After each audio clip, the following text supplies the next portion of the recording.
Good morning તો ને પણ ગુડ આફ્ટરનૂન કેવું છું. અને વાગવામાં થઈ ગયા છે કેટલા કહું 12:30 સમથિંગ. પણ હું તો ક્યારની જાગી ગઈ, પણ અત્યારે કામ કરીને ફ્રી થઈને મેં કીધું લાઈવ વ્લોગ સ્ટાર્ટ કરી દો. તો મસ્ત મજાની ચા પી લીધી છે અને કામ પણ થઈ ગયું છે. અને કેડી હજી સૂતા છે કેમ કે થાકી ગયા હોય, એટલે સાંજે ક્લાસ હોય એટલે અત્યારે હજી સૂતા છે. અને મમ્મી ગયા છે નોકરી પર. તો જોઈએ હવે આગળ શું થાય છે. જામનગર તો બહુ મોજ કરી લીધી છે અને અહીંયા આપણે એવી જ મોજ કરવાની છે. તો બન્યા રહેજો વિડીયોમાં.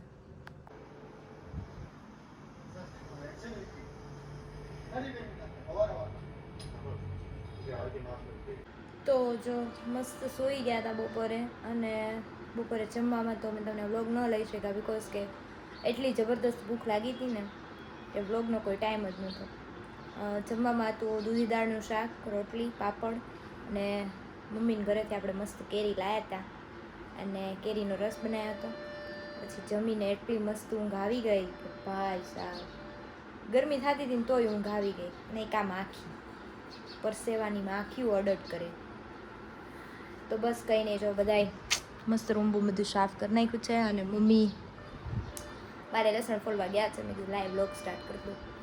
તો જો છે ને કેડી આવી ગયા છે ઘરે દવા પીવા માટે. કેવું ફીલ થાય કેડી દવા પીને? કડવું બહુ કડવું છે. એટલે તો દવા તો કડવી જોઈએ ને, કાંઈ મીઠી થોડી હોય. તમારી વાતું પણ હાવ આખું શરીર હલાઈ નાખે. ક્યારેક છે ને એ દવા પીશે ત્યારે તમને બતાવીશ. દવા પીવે ને એટલે એના એક્સપ્રેશન એટલા ખતરનાક હોય ને કે વાત જવા દે. જો મમ્મી હે ને દાળ ઢોકળી બનાવે, મારે આરામ હે ને મમ્મી દાળ ઢોકળી બનાવે. કા મમ્મી? અમારે બનાવવું પડે ને. હા સાચી વાત, તમારે બનાવવું જ પડે ને. અમે તો ક્યારેક ચાકુ વગાડી દઈએ, ક્યારેક પગમાં વગાડી દઈએ. અમારે આરામ કરવો હોય એટલે વગાડવું પડે. વહુને જલસા છે. જલસા જ હોય દીકરી ઘોડે દે વહુ. તો પછી જલસા જ હોય ને. હા. જોયું ને તમે, આવું છે અમારે. અમને કોઈ એમ ન કે અમે સાસુ હોય. અમારે આવી નાની નાની બાકાજી હાલતી હોય. અને જો આ અહીંયા બેઠા બેઠા આમ કરે. તમે શું આમ કરો છો? તમારા ડિંડક કાંઈ અમારા ડિંડક લઈએ, અમે તો જેમ રહીએ એમ જ તેમ બતાવીએ. અમે કાંઈ ખોટું નથી બોલતા. લે કા મમ્મી? લે ઈ કે હું કહીશ તમને, એવું કહે છે. જો છો ને તમે, આનાથી જોવાતું નથી કા?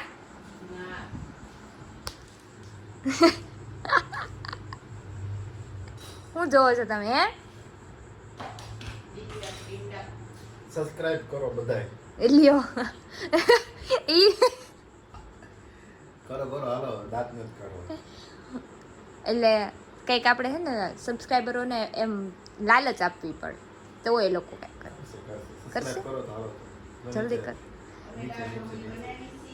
જો આ મમ્મીને આપણે છે ને બ્લોગમાં બોલતા શીખવાડે. મારા મમ્મીને તો છે ને મેં બોલતા શીખવાડી દીધું છે, પણ આ મમ્મીને શીખવાડી દેવાનું છે શું બનાવે ને શું નહીં. દાળ ઢોકળી બનાવી છે, એમાં જો લીંબુ નાખી છે, ધાણા નાખી છે, મસાલો. જો મમ્મી બનાવે છે. અને જો આ લોટ આપણે અહીંયા બંધાઈ ગયો છે. હા. પણ અહીંયા ગરોળી બહુ અહીંયા ફ્રીજ આગળ અમને હેરાન કરે. ઈ તો એના રસ્તે ઈ જાય ને આવે, આપણે એનથી બીવાનું ન, ઈ આપણી જ બીવે. હા મમ્મી એવું આપણે કહે. એટલે વહી જાય. મમ્મી એને હરેક વખત હું ગરોળી જોઈને બીવું ને એટલે એમ કહે ઈ તારાથી પીવે ને તું એનાથી પીવસ. હા. તો ચાલો દાળ ઢોકળી બની જાય પછી તમને બતાવીએ કેવી બની છે. અને આ જો હું સ્ટેટસ છું. ઓહો સ્ટેટસ જોવો.